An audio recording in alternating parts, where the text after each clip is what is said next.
Hi, welcome to MediatorPodcast.com, a podcast and video series about mediation, negotiation, and collaboration.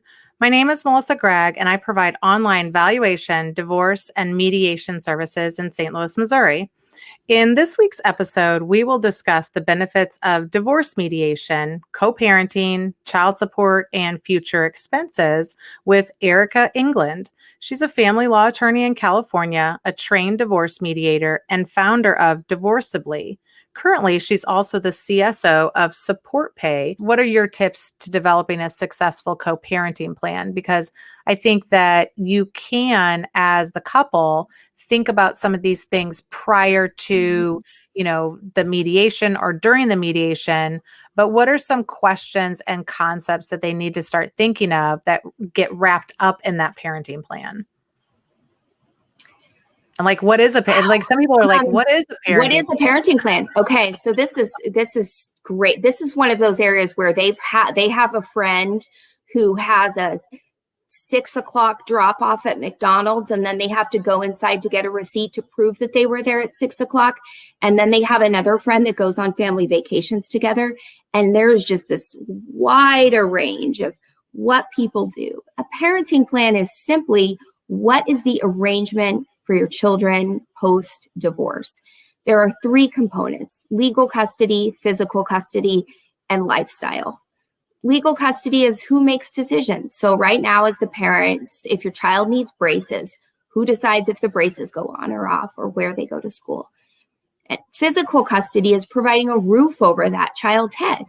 The obligation and the enjoyment of sheltering the child. Does the child have one home or 2 homes, regardless of how often they're in each home?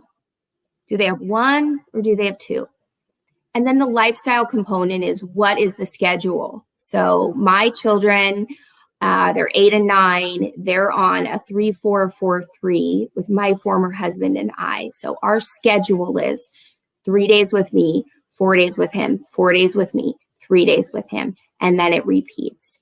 That's kind of structured, but not wildly so. And everyone needs to figure out where they need to be on the spectrum of a parenting plan that's structured down to the minute.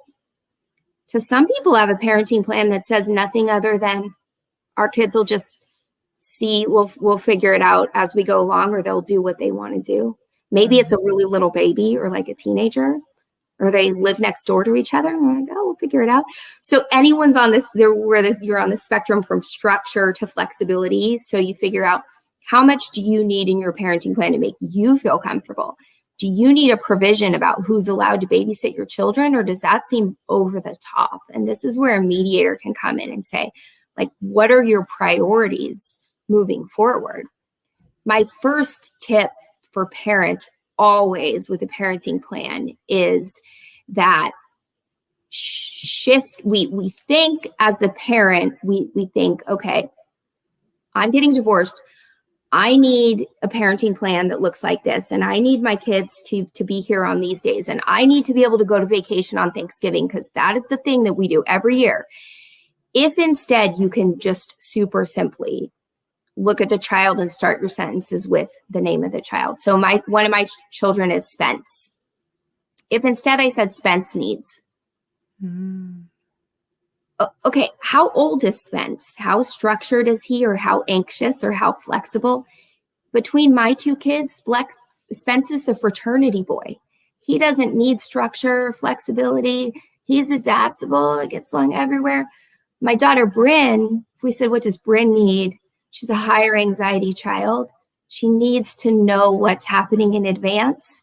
So even if my former husband and I and Spence don't need a schedule, Bryn needs a schedule, and that's where we start our discussion.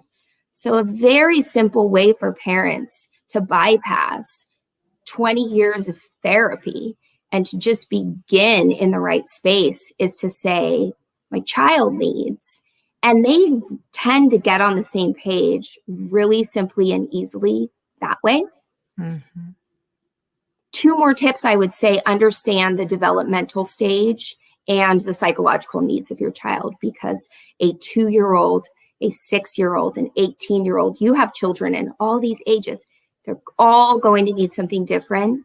And your anxious child, your sensory processing disorder child, your fraternity boy, they're all going to need different things. So it's really your children and their ages and needs, not your friends and not what that celebrity is doing and not what's on the internet. And third, I'm a broken record with this, but bring in a pro. There are amazing, amazing co-parenting coaches and assistants and guidance out there. Carly Israel is one, In Your Corner Divorce. Maria Nadapov on Facebook, Pinnacle Parenting, is amazing. They are there like the financial planner comes in to just steer the ship during the financial components. They steer the ship during the co-parenting. And when things are high conflict, there's been a betrayal of trust between the parents, sexual, marital, emotional, financial infidelity. The children are teenagers and taking sides. The children are really young. These are all times where we as parents can't be confident that we know what they need. And a professional who can come in and help us talk it out is just amazing. So this person is a co-parenting coach, and they have all different kinds of backgrounds. And it's a good idea to vet your co-parenting coach, just like you vet your mediator, because unlike a CDFA, where you have extremely strict requirements of how you conduct yourself and how you're licensed and who oversees you, mediators, co-parenting coaches, divorce coaches, life coaches, we don't.